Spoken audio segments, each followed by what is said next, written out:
My name is Victor Young, and I am your daily life coach. Thank you for joining me today.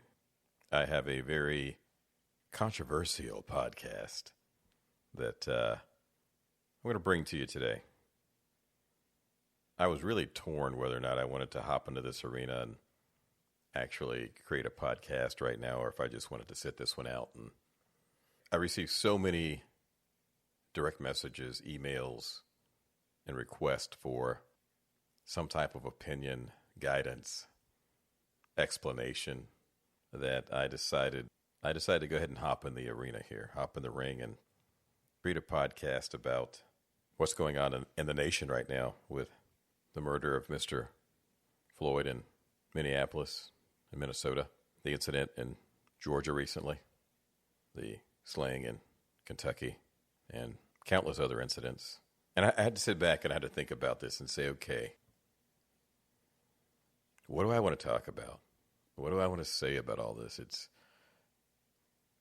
There's so much weight on my shoulders from waking up every day and watching the news and feeling helpless to make a change in the country that I love so dearly.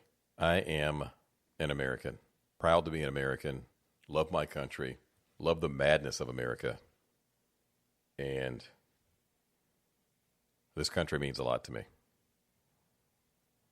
So when I see the separation and division that's currently going on and unfortunately has been simmering and brewing and coming and going for years, decades, centuries, it sucked the life out of me. I had to really think about, what do I want to talk about? How can I make change? How can I shed some light on any of this? And I realize it's too big for me to really cover the scope of everything in one episode and one podcast. So I decided to focus on a few different things, really try to compress and collapse my emotions and thoughts and experience with what's going on right now. So the one thing I decided to talk about in this podcast is, what if I were a police officer? What if the Victor Young wore a shield, dressed in blue? Not all police officers wear blue, but you know what I mean. Some wear green. Some police officers wear pink. You know, I think anyone who knows a police officer, they can be rather adventurous after hours. But we're just going to go with the men and women in blue. That's what we're going to focus on. What if Victor Young was a police officer? What if I had that police issue revolver, a shotgun in my trunk, an assault rifle, maybe even a dog? I could make one of my golden doodles my side kick. You notice how I broke the syllables up and said side kick. There's so many of you out there that will grab this soundbite and put out on the street that I was talking about side chicks.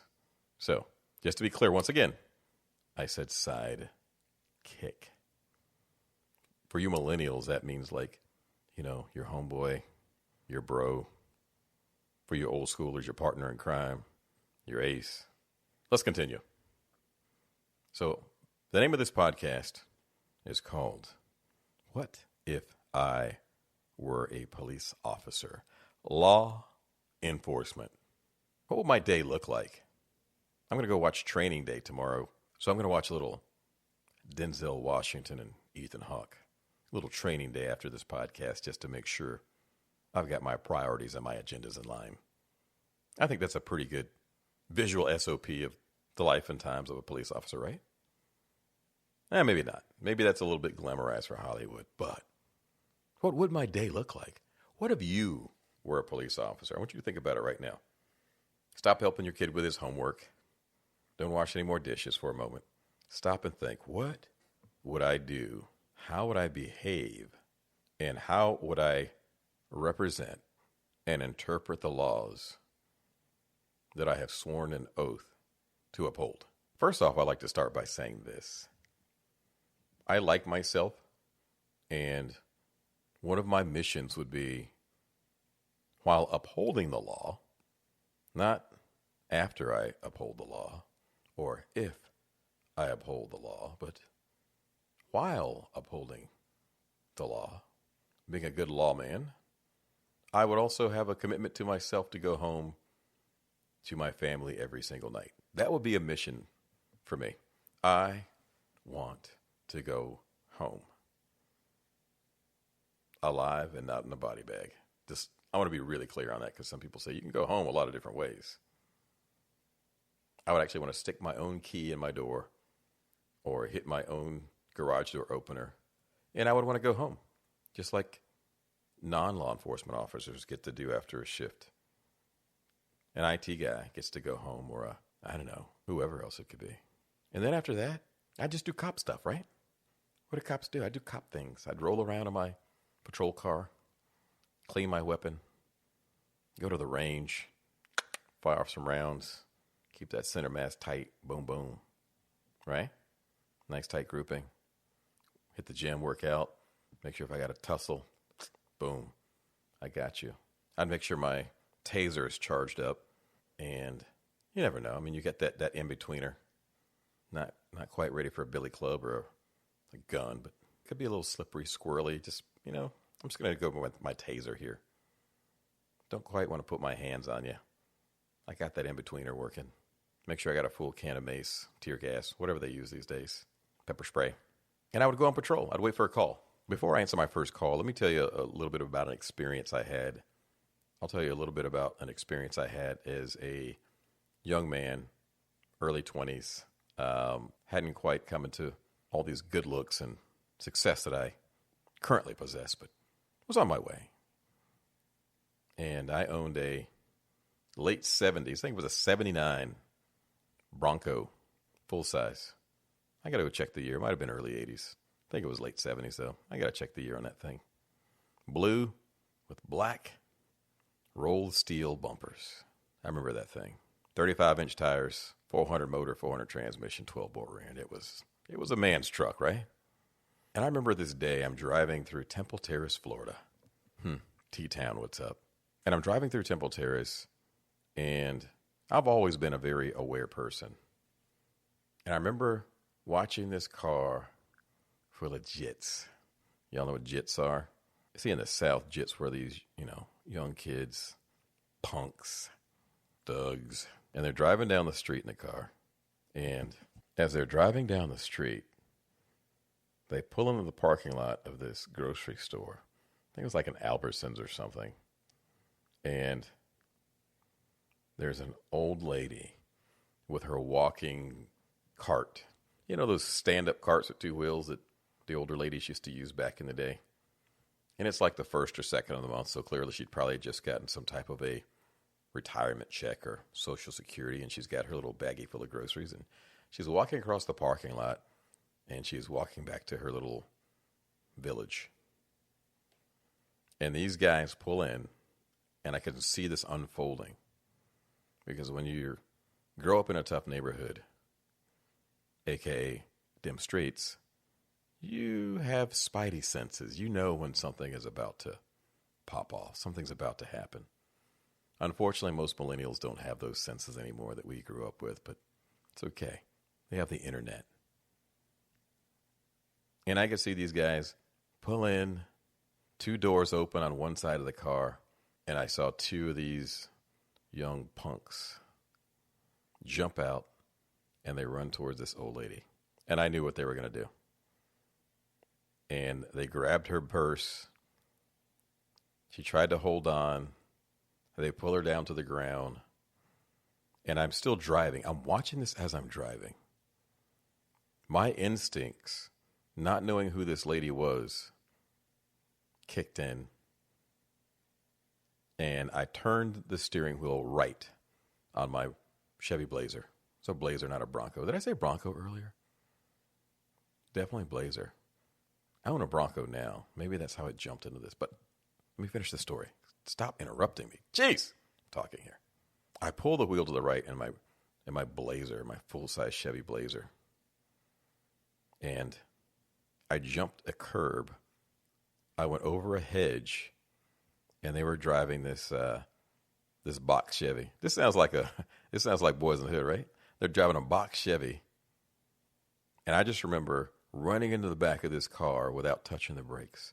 I just immediately locked on to this old lady. She's laying in the parking lot. They grabbed her purse.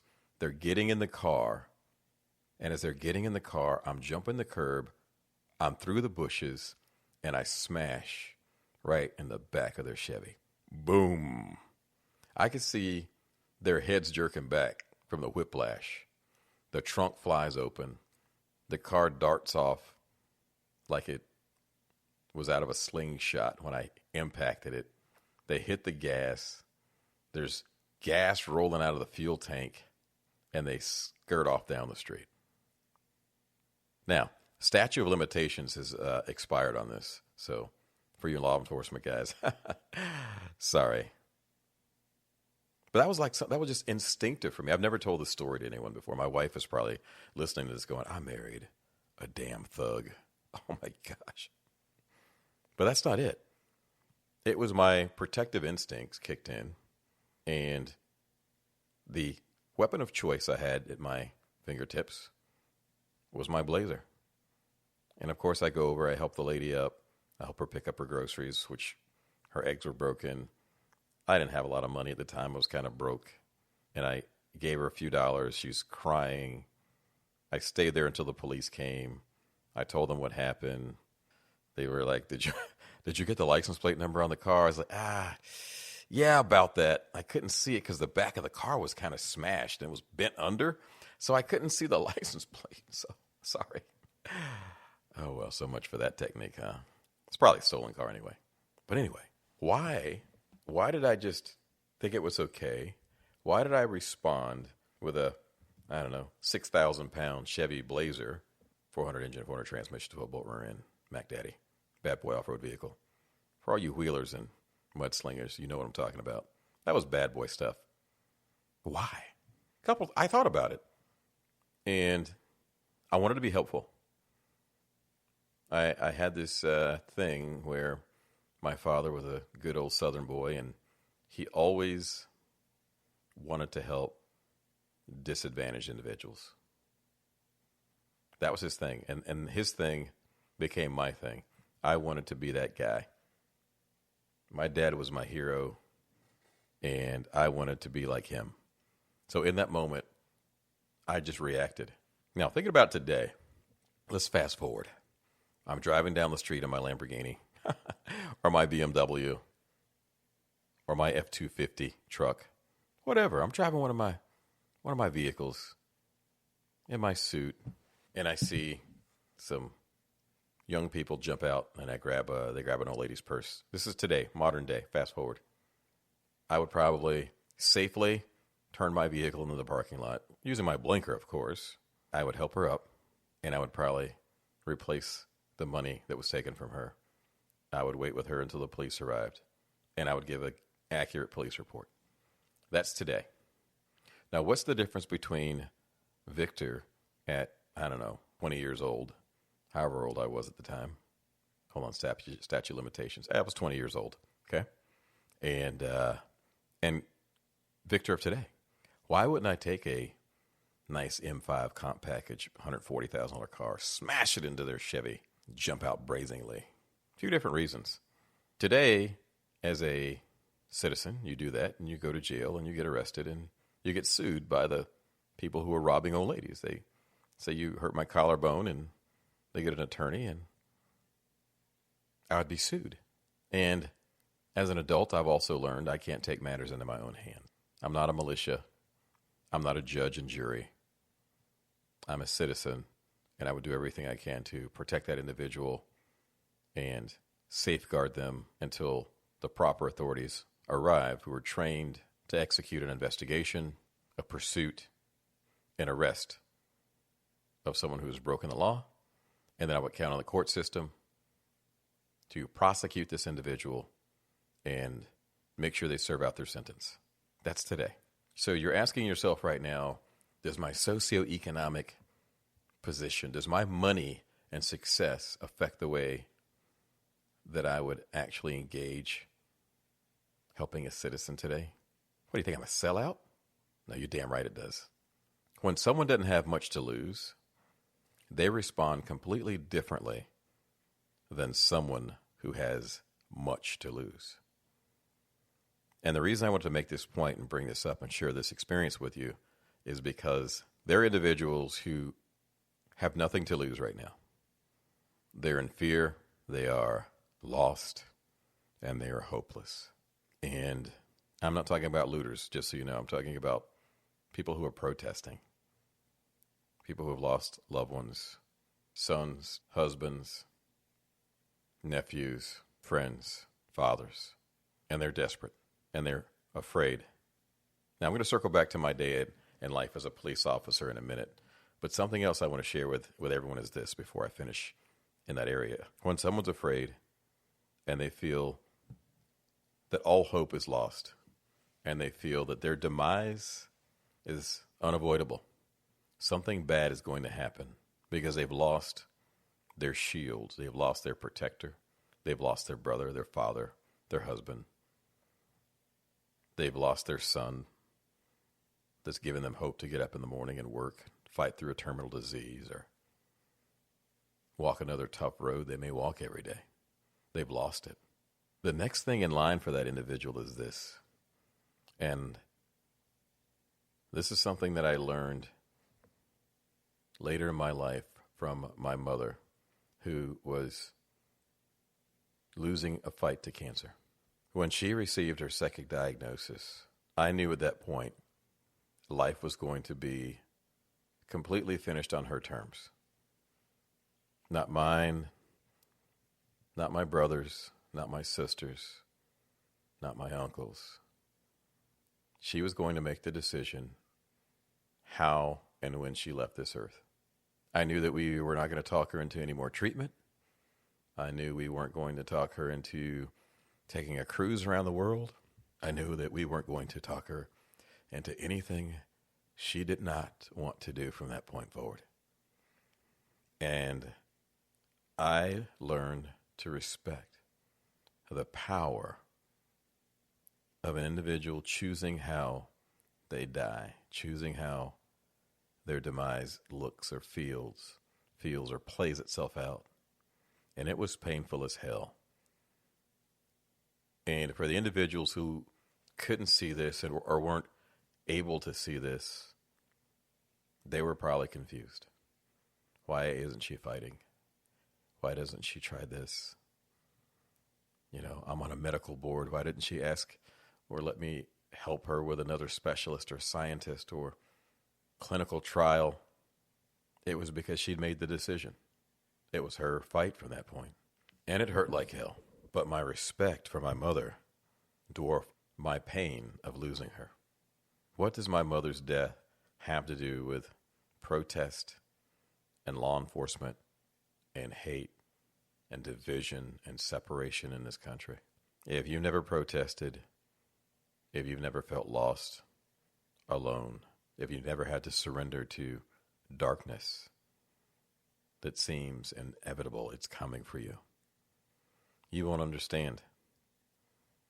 But when someone has no voice or someone knows the outcome, they'll behave in different ways that you will never understand. And until you've been in that situation, when you've received that diagnosis, or you're in a tragic accident, or you're in that moment where your death, your life, your death, they are becoming one and the same, you won't understand. Now, let me get back on track. I had to make those points. And we'll talk more about the protest and some of the other things that are going on later. We'll get back to that stuff. But I really wanted to focus today on, what if I were a police officer? What if you were a police officer? First off, I think murder is not cool. Do I believe in the death penalty? Yeah, I'm a death penalty guy, just so you know. Sorry for you people who don't. If someone is like beyond the shadow of a doubt guilty, there's like tons of evidence they've done something that's just disgustingly corporal and murdery, and I'm down with that. I'm not going to lie. But someone serving out a sentence for something horrific, a school shooter, a baby killer, I think he needs to get his day or her day. We used to have old Sparky in Florida, but I think they tried to switch old Sparky over from coal and natural gas, good old electricity. They switched it over to this e-machine and didn't have quite the voltage. Didn't go clean. But anyway, that's neither here nor there either. Murder is not cool. I actually had a friend of mine who was a law enforcement officer. Said, I'd kill for you, man. But he says, all right, let me go back. I love you, I'd kill for you, but I wouldn't murder anybody, just so you know. That's a whole different deal. And I remember asking him, what's the difference between killing someone and murder? Killing is you're protecting yourself, you're protecting your loved ones, your family, the citizens that you've sworn an oath to protect. You may have to kill someone, and it may suck, and it may hurt, and it may give you nightmares at night. But if you've done the right thing, you can live with it. Murdering is selfishly making a decision to take someone's life who didn't earn it. That's murder. So just so you know, I think a law enforcement officer may have to kill someone at some point in his or her career, whether they've been attacked by someone or they're saving someone else from an attack. It's going to happen. And that's part of the job, and it's something that we've got to be comfortable with. Every now and again, there's going to be a guy with a gun or with a knife stabbing people or dropping babies out of windows or doing something stupid, blowing something up. And there's going to have to be that hero who steps up and takes the shot. It's going to happen. But let's talk about murder. Murder occurs when someone has been subdued, someone has been bested in battle, they are no longer a threat, and an individual decides to become that executioner, the jury, the judge, and makes the decision. Murder occurs when an individual has demonstrated a non-lethal act that doesn't involve an assault, an attempt at taking life. Even a kid selling drugs. I hate drugs. I don't do drugs. But if a kid selling drugs at college gets caught selling weed on campus, do you go choke him out and kill him? If a guy shoplifts, steals a pack of cigarettes and a soda, the cigarettes and the corn syrup and the soda is going to kill the guy anyway. My goodness. We don't need to expedite his death. It's not a death sentence. Those charges. Someone hops the gate on a subway and gets a free subway ride. Is that death? Punishable by death? But in the moment we act. Just like in my Chevy Blazer. I just turned the wheel before I knew it. I was over the curb, through the hedge, and right into the back car. And right into the trunk, the rear end of that Chevy. That box Chevy car they were driving. It had some music in it. Sounded good till I hit it. So how can we prevent police officers from being so amped up, so hyped up to uphold the law that they're willing to break the law? All right, let me think about this. What if I were a police officer? What would I do? I'm a little hyper. I was a fighter growing up. I'm the youngest of a lot of children. So I would probably need some training. You would probably need to tell me why I needed to use certain weapons and why I shouldn't use certain weapons.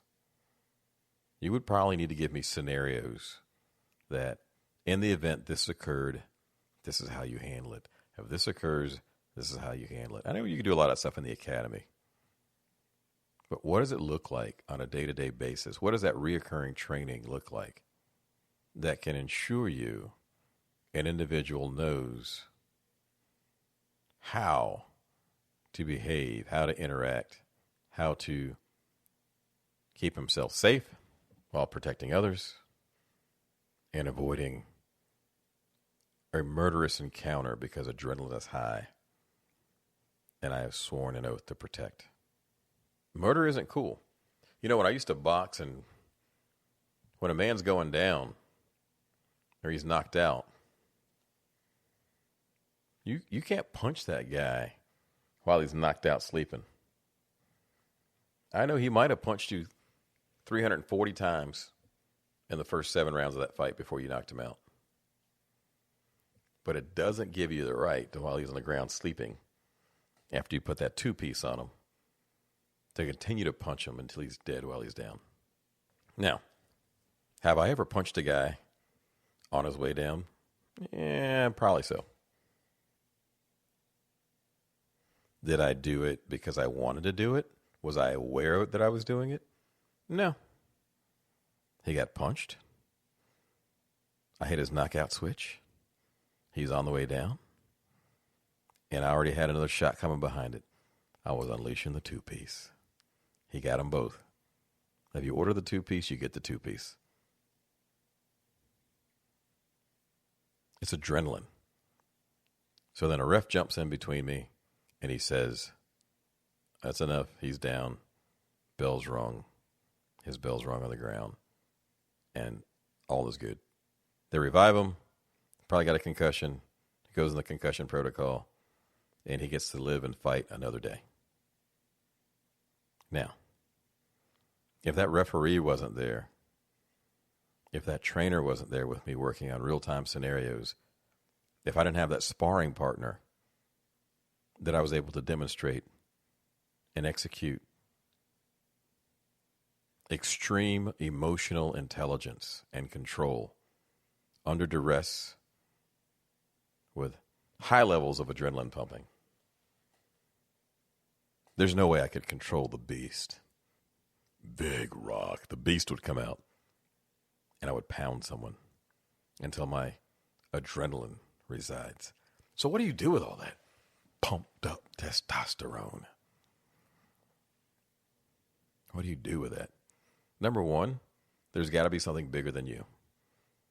Because testosterone, that excitement, that adrenaline can be controlled if your values are laser sharp, your training is current and laser sharp, good training, and you've demonstrated the proper behavior over and over again.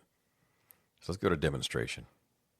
How many strikes should a law enforcement officer be able to receive before it's been deemed that he's not emotionally, mentally the right guy for the job? I don't know. It's not my job. But I'm sure there's someone out there that can work on that. But until we're able to figure that out, here's the one thing that I think needs to happen. I need peer accountability. We can write legislation that's like a policy at work that everyone ignores. We can continue to go down this path that we're on every single day. But the fact of the matter remains, until there's peer accountability from other law enforcement officers to check their brothers and sisters when they're making a bad call, a bad decision, we will not see an impact. We will not see a change. I've seen situations where a city has had a issue with violence in the community while making an arrest, or just being violent in general in every situation. And they'll go out and they'll hire a police chief or a sheriff that is the opposite of those individuals. And they'll say he'll get it cleaned up. She will get it cleaned up. And the fact of the matter is this: without peer accountability, it's easy for us to cover for each other, like brothers and sisters. What happened? I don't know. We missed it all, Mom. We walked in just like you did. Surprised.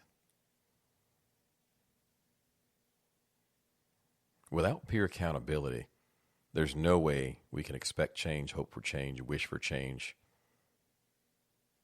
There has to be an officer that says, Officer Young, that's enough.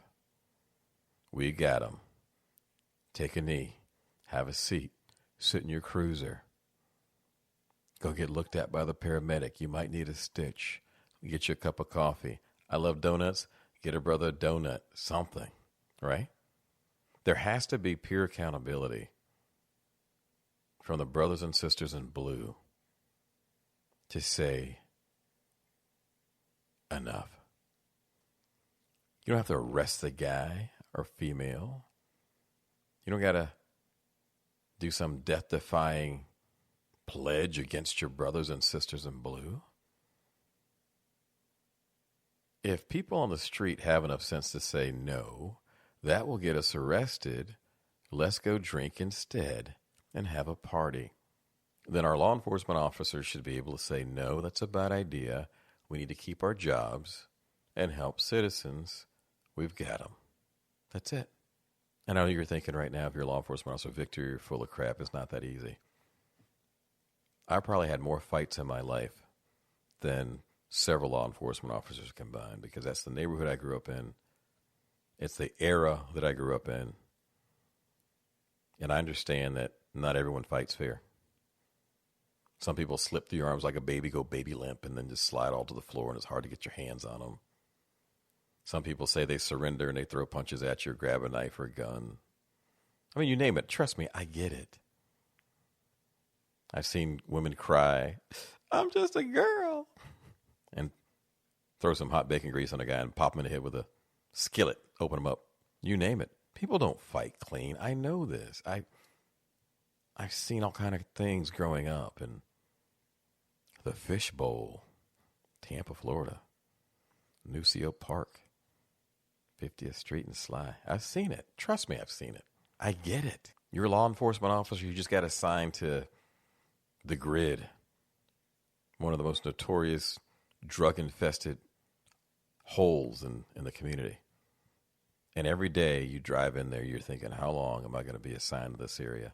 I got to get out of here. And you're terrified. This isn't the job for you. It's just not. It's not. That fear alone will make you execute a bad decision.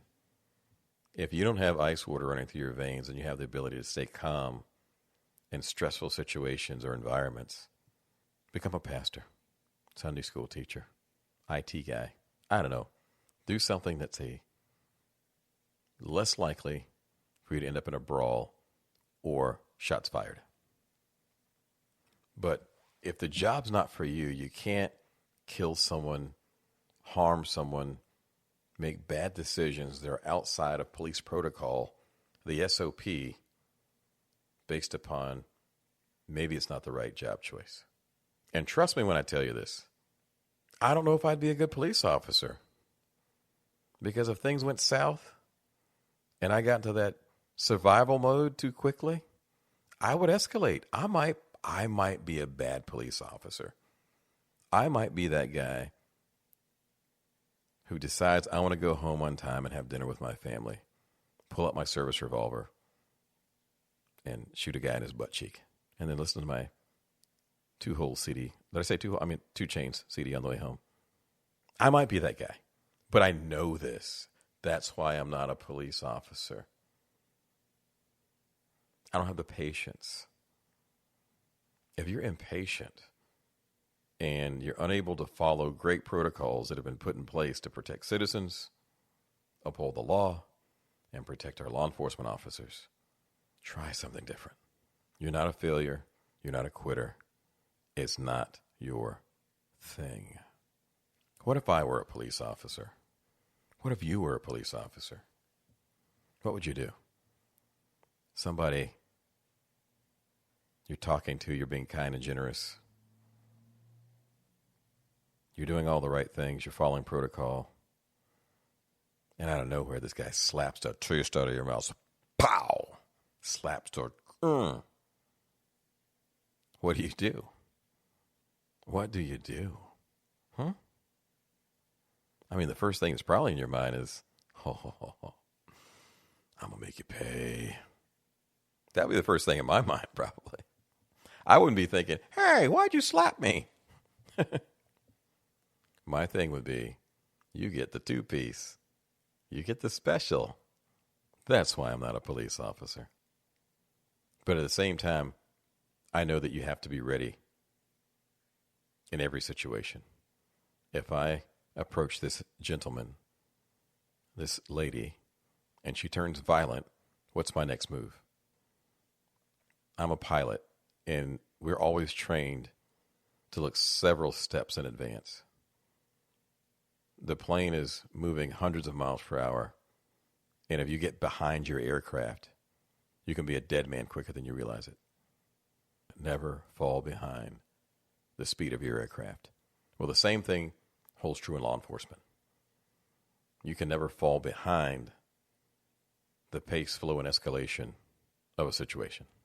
Is there enough training? Have you asked for training? Is there a special academy that's available that maybe officers should have to go back through? And I know you're thinking this right now, police officer, going, man, you must be out of your damn mind if you think I'm going to go back to some type of academy. I've done my academy. I got the job. Shut your face. I know that's what you're probably thinking.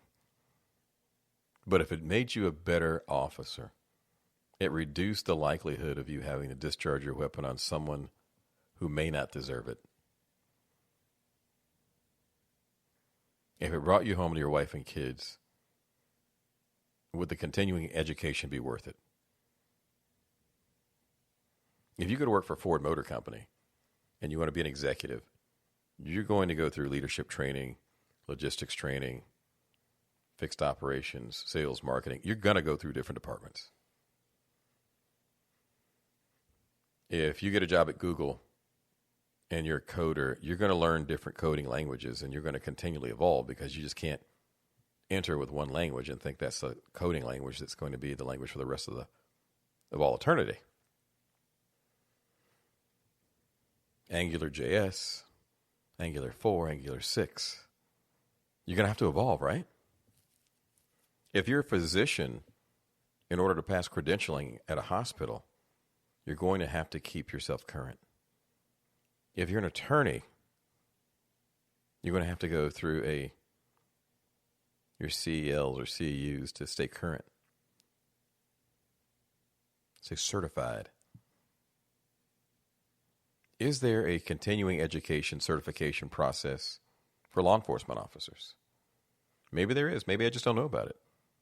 But if I've never heard about it and I don't know about it and none of my friends ever talk about it in law enforcement, maybe it's not that substantial.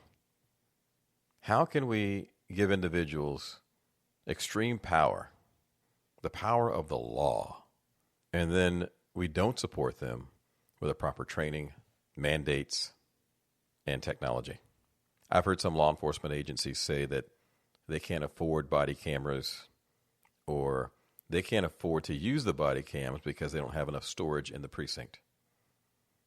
Well, there's a thing called the cloud that you can actually plug in your body cam at the end of the day and upload the footage to it while you're off duty. Your body cam uploads, right in the cloud. So the first thing we've got to do is expect peer accountability from other law enforcement officers to look at their partner and say, enough. We're not asking you to jump on their back and have officer-on-officer combat. Although, that might be a good little reality show. I may have to write that down. Hold on. But seriously, we're not looking for that. No one's looking for that. But there has to be an expectation of continuing training that's a lot more serious, detailed, other than just qualifying with your weapon and going through some briefings. And again, if there's something out there, I want you guys to call me and say, nope, this is the every biannual, whatever it is, intensive training that's academy-like, that keeps us updated on the latest, greatest laws, technology, techniques, outside of a briefing from a sergeant who's overworked and maybe undertrained. There has to be more accountability. There has to be more training. And I think there's some individuals that may need to come to terms with the fact that they're just not a good police officer. He or she may not have the mental capacity, the emotional intelligence, the good old-fashioned tolerance to be able to function in a dangerous environment. Not everybody was blessed with that. Not everybody at all was blessed with that. So, what if I were a police officer? I'd want to go home at night. I wouldn't want to murder anybody. I would come to grips with the fact that I may have to kill someone. I would. And I wouldn't be excited about it. I would want additional training. I would hold my fellow brothers and sisters in blue accountable to make the right decision. I would not allow them to get into a position where it's over their head. That's something that happens. And in the event that I try to do all those things and they still end up in a bad scenario, I would intervene without fear of losing a friend or feel like I was breaking some type of bro code of stepping up and pulling them out of the shit. When you see someone going into the pit of destruction and despair, and you're going to take an entire department with them, including myself, if I don't have the cojones to walk over and whisper in that guy's ear and say, take a step back, let's put him in the car, then I don't need to be a police officer because I am weak. I am a punk if I am unable to be a leader, to be a brother, to be a voice for that individual and myself and my family, who I would never choose to disgrace. With that said, if I've done my job properly and I am trained and I'm in a situation where my life is at threat, I would be able to pull the trigger. I'm sorry for all the people who don't like guns. I would put a cap in somebody's ass. I could do that. I wouldn't like it. I wouldn't be excited about it. I wouldn't be bragging. Bro, shot him in his foot, and I shot him in his butt, made him tap dance. I wouldn't be excited about it. Taking someone's life is not something to be excited about. Even taking someone through great bodily pain and harm is not something to brag about. Don't get me wrong. I like the final Rambo movie. I like action films. There's nothing like, watching a superhero give somebody a good beat down. I get that. I love it. I'm not going to lie. I'm not going to act like I'm holier than thou, and I don't like to see somebody get a good old-fashioned ass whooping sometimes. It's human nature. We've been engaging in this since, I don't know, before the Coliseum days. It's Mortal Kombat. It's gladiators. I mean, we've been doing this stuff. It's just us. We call it UFC nowadays, but we like a good fight. I get it. But when you're at work, it's not the time to get that in. Trust me, when I was younger, my brothers and I would go out to a club or go to a party, and there was a lot of us. We rolled deep. And if somebody started crap with me and my brothers, we would fight each other to get to them. It was an honor and a privilege to drag somebody. That's young men. That's how we think. It's what we do. But as a law enforcement officer, like a pastor, like a judge, like a school teacher, there's different people in different positions that we hold to a higher calling, to a higher level of scrutiny. You are in that job position. If a plumber goes out and does something stupid, you go, yeah, he's a good plumber. He likes to drink a little bit, and he's a good guy. But if your local pastor does it, or the law enforcement officer, or the circuit court judge, or your attorney, or your primary care physician, or the individuals that we trust more than anybody on the planet does it, it's different. You should know this. You are accountable. You are going to be, will be, should be held to a higher level of accountability. So a couple things I want you to get out of this. Think about, what would you do if you were a police officer? How would you behave? What if I were a police officer? What if you were a police officer? Think about it. Would you be a good police officer or would you be a bad one? And if you think you'd be a bad one, would you apply for the job even if you needed the money? Or even if you wanted to, you had a dream of being a peacemaker and protecting the public? Should you take the job? Should you be allowed to have the job? What are the protocols in place right now for psychological analysis? Law enforcement officers, Become a peer leader. Learn what peer leadership is. Learn what managing it up and down is. Leading up. It's time. You're the only individuals on the planet that can change what's going on right now on the streets and in the law enforcement community. No politician's going to change that. They're not going to be in the patrol car with you on a daily basis. Clearly, a camera is not going to change it. You must change it. You must care enough about your brothers and sisters in blue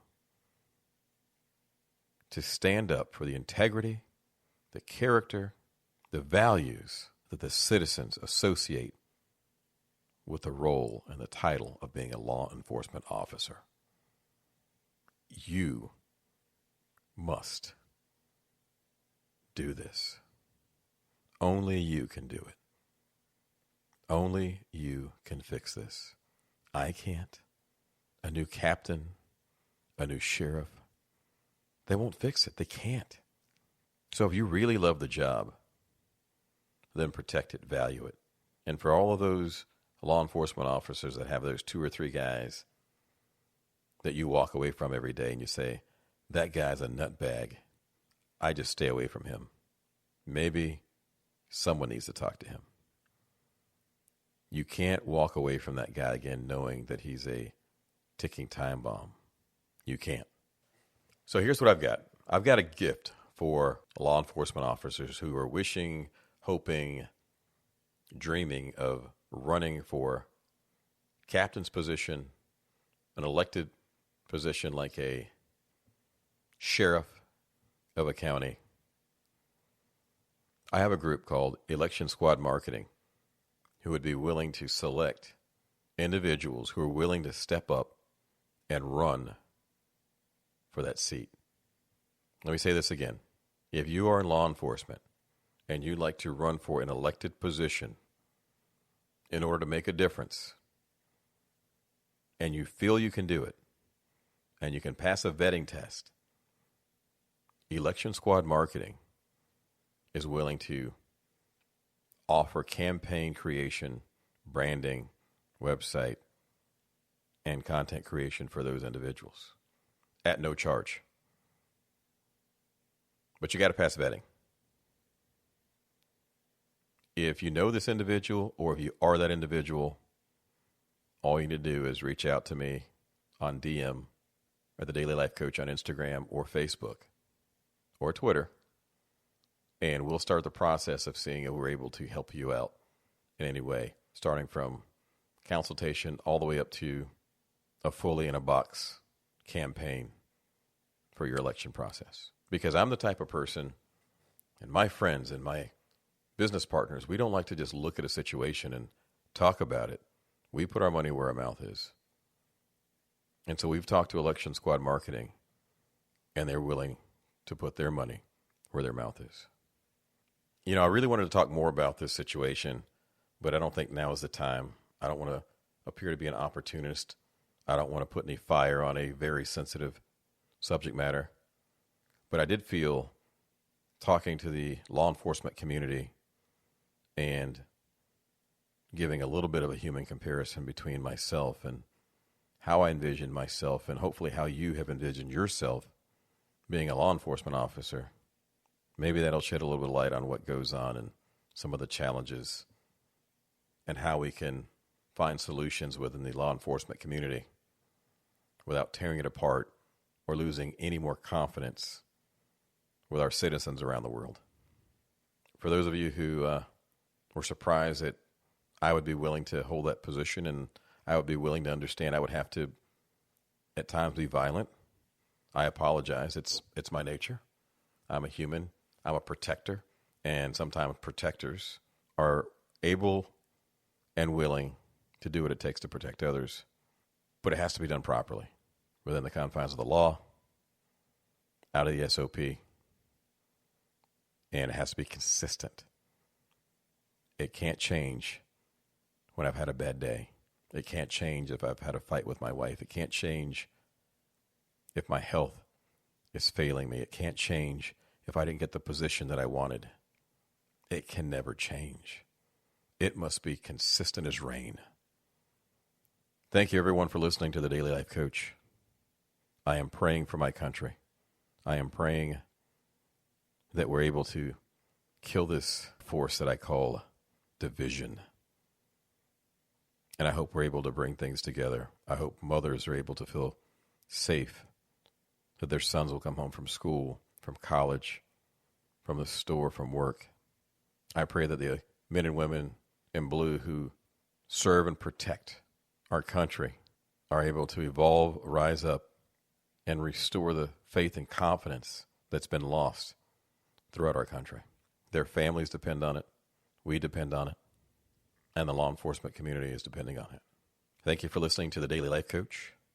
Check us out on Spreaker, Apple iTunes, Instagram, Facebook, SoundCloud, and the list goes on. I can't even name all the outlets. We're just waiting for iHeartRadio. iHeartRadio, where are you? Talk to you next time. And remember, live fearless, my friends.